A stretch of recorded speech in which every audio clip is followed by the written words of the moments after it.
le professeur se place délibérément derrière l'étudiante et lui plante soudain une seringue dans le cou. La jeune fille se débat désespérément et arrache même la peau du professeur. Après avoir fait perdre connaissance à la fille, l'homme recolle sa peau. Mais à ce moment, quelqu'un frappe à la porte. Il pose aussitôt la fille au sol, la faisant paraître comme si elle s'était évanouie de maladie. Quand la personne rentre, il lui ment en disant que la fille s'est évanouie, lui demandant de la surveiller, pendant qu'il va chercher un médecin dehors. Mais arrivé à la porte, il la verrouille directement, puis saisit un câble électrique et s'approche de la professeure par derrière, l'étranglant d'un coup. Après avoir aussi tué la professeure, il ouvre l'armoire à côté, et y place la fille. À ce moment, Anna, l'agent assistante de l'école, remarque que la fille n'est pas à la cantine, et apprenant qu'elle a été appelée au bureau par le professeur, se précipite avec le directeur pour vérifier, car l'école a pour règlement qu'un professeur et un élève ne peuvent rester seuls ensemble. En voyant la professeure étendue au sol, elles comprennent que quelque chose de grave s'est produit. Anna appelle rapidement les gardes pour boucler le campus, mais ignore que le ravisseur est déjà parti. Pour brouiller les pistes, il a mis la fille dans le boîtier d'ordinateur, puis l'a chargée dans sa voiture. Quand les gardes réalisent enfin,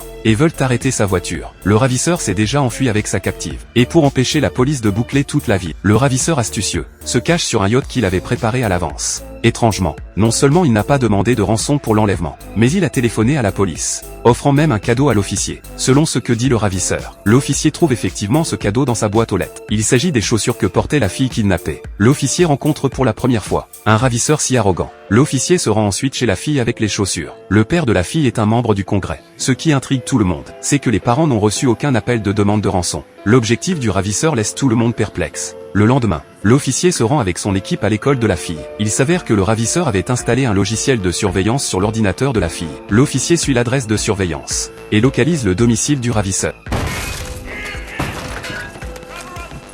L'unité antiterroriste fait rapidement irruption chez le ravisseur. Il découvre chez lui une machine à film plastique. Il suffit de poser la main dessus pour qu'une pellicule plastique l'enveloppe. C'est aussi la raison pour laquelle le ravisseur n'a laissé aucune empreinte à l'école.